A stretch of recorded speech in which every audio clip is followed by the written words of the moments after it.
Hi, I'm Doug from the Sydney String Centre, and in this video I'm going to show you how to choose the correct size cello for a student. Playing on the right size cello is crucial for a player's development. If the cello is too big or too small, it can make it difficult to learn, and this can be very discouraging. Today we're lucky to have Betty with us to demonstrate the correct size for a cello. The first thing we've done is chosen the right size chair. It's really important when you've got a young player that when they're sitting down, there's a 90-degree angle in their legs. If it's too high or too short, it can change the proportions of the cello and make it look bigger or smaller than it actually is. Once you've done that, you'll need to adjust the end pin to the right height. And I gauge that it's the correct height when the edge below the C bout can comfortably come around the leg of the player just near their knee. If that's all looking good, you want to make sure that the top of the cello is sitting on the player's chest and the C peg is sitting roughly in line with their ear. There's one more test that I like to do just to make sure that the player can physically get around the cello and that their arms are long enough. And the way that we do that is by asking the player to take their left hand and touch the right top corner of the cello, and with their right hand touch the left top corner of the cello. As a comparison, let's have a look now at a cello that might be too big for a player. In this instance, we've adjusted the end pin so it's at the right length. We can see that the edge of the cello is wrapping around the leg of the player near the knee, which is good.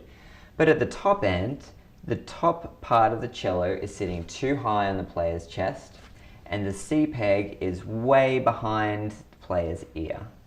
At this point, I have usually a lot of keen parents wanting their kids to go up to the next size a little early for one reason or the other, and they suggest, well, maybe we can just lower the end pin. So let's see what happens when we do that. Now we've got the proportions right at the top. The C peg is sitting in line with the ear. The cello is sitting on the player's chest, but it's now too low at the bottom end of the cello. And this is going to cause problems for the player later on when they have to start bowing. So if the cello is too big, you have to compromise, and either the bow arm's going to be too low or the left arm's going to be too high. And so in this instance, we would say this cello is too big for the player. If the player is in between sizes, we would generally recommend you choose the smaller of the two sizes. We believe that on a balance, it's easier to play something that is a little small than something that's too big. Playing on something that's too big is not only bad for a player's development, but it can also cause pain or discomfort. It's true that it may not make practical sense to purchase a cello that you're only going to be on for a short amount of time. If this is the case, you may consider renting until the player is ready to move up to the larger size.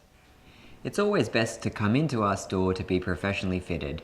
However, if you're thinking about purchasing off our website, you can use the following chart as a rough guide. This chart is just a guide, and there are other factors that also play a part in choosing the right size, such as height, build, length of arms, and hand size. We are often asked how long will each size last. The answer can vary somewhat. However, we've found that on average you'll be on each size for around 18 months to 2 years. Thank you for watching this video on cello sizing. If you have any other questions or would like to make an appointment to be fitted, please visit our website violins.com.au.